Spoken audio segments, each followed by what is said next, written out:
আসসালামু আলাইকুম এবং ঈদ মোবারক। সবাই আমার এটা নাই।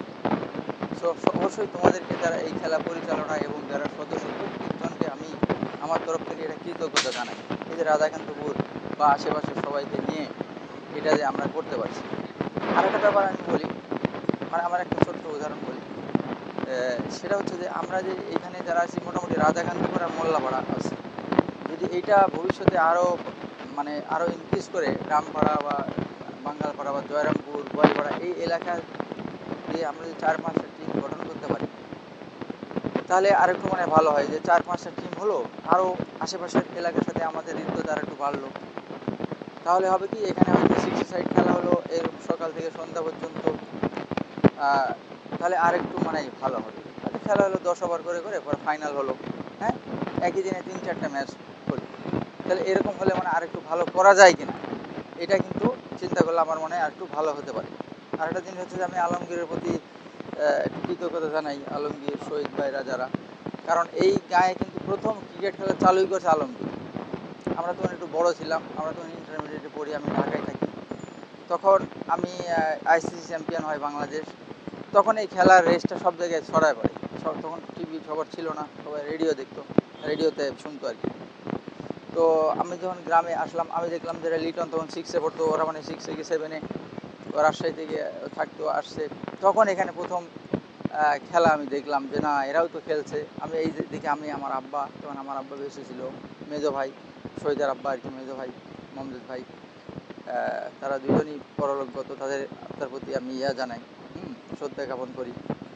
ওনারা আমরা একসাথেই বসে কিন্তু এখানে আমরা খেলা দেখছি। এবং তখন কিন্তু আলমগীর খুব ভালো খেলে, লিটনও ভালো খেলে, মাসুদ ছোটো, সেও ভালো খেলে, শহীদ, এরাও সাপোর্ট দিয়ে যাচ্ছে সবাইকে যে ভালো খেলতে হবে এমন না। যেমন আমি কোনো খেলা পারি না, কিন্তু তখন আমি এদের নিয়ে বিভিন্ন জায়গায় যেতাম, এই বাউসা, অন্য জায়গায় এমনি হয়তো খেলতাম, এক টিমে আসি, কিন্তু সবাইকে তো খেলার দরকার নেই, কিছু ভালো ছেলে তাদেরকে দিয়ে। আবার মনে আছে বোয়ালিপাড়া একবার খেলা হয়েছে যে আমরা হেরেই গেছি, সেই ম্যাচ আমরা জিতে গেছি। ওদের হাতে ছিল মনে হয় আরও 9 উইকেট, আর অনলি 20 রান লাগে, আরও 12 ওভার বাকি। আর আছে, মনে আছে জাহাঙ্গীর, হ্যাঁ। তারপরে আমরা কিন্তু ওই ম্যাচ জিতছি কিন্তু, হ্যাঁ, এটা কিন্তু একটা বিরল, ওরা আমাদের কখনোই হারাতে পারেনি। ওই একবারই কিন্তু ওরা আমাদের হারানোর 100% হার। যেহেতু হার, আমি বললাম যে আমাকে যা, আমি বল করি। তারপর যাক, সামহাও এটা আমরা জিতে গেছিলাম। তো এইটা অনেক কিছু স্মৃতি কিন্তু আছে। আমরা এখানে কিন্তু অনেক শিক্ষিত লোকজন, সবাই শিক্ষিত, কেউ গ্রামে থাকে, কেউ বাইরে থাকে।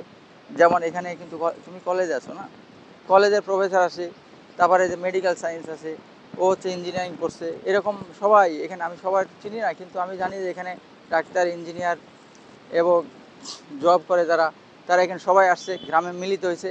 আমি মনে করি, আমি বলবো যেটা, এই ব্যাপারটাকে কখনোই পলিটিক্যাল প্ল্যাটফর্মে নিয়ে যাওয়া উচিত হবে না, দরকার নেই। সবাই মিলে গ্রামে এসে আনন্দ উত্তেজনার মধ্যে যদি সবাই আনন্দ করতে পারে, এটা হচ্ছে সবচেয়ে ভালো হবে। আর যখন এটা গ্রুপিং পলিটিক্স এর মধ্যে ঢুকে যাবে, তখন তুমি আনন্দ করা বাদ দিয়ে তোমার অন্য, তখন কীভাবে তুমি ঠেক দিবে, মারামারি, এই সেই, এগুলা যাবে। এই জন্যে এগুলো আমরা বাদ দিব। আমরা কিভাবে এই গ্রামে এসে ইউনাইটেড হয়ে, একসাথে হয়ে সবাই খেলাধুলা করতে পারবো। আমার ছোটো ভাই লিটন, সেও কিন্তু বারবার আমাকে ফোন দিচ্ছে, ভাই খেলা হবে কখন, কখন যাবেন।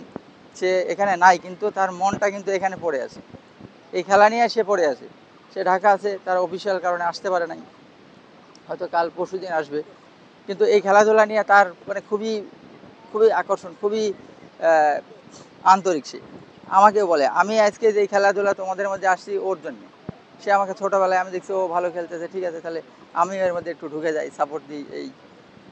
এইটা একটা বজায় রাখবে তোমরা এবং আনন্দ উদযাপন করবে, এ বলে আমি আমার বক্তব্য শেষ করছি। Thank you very much.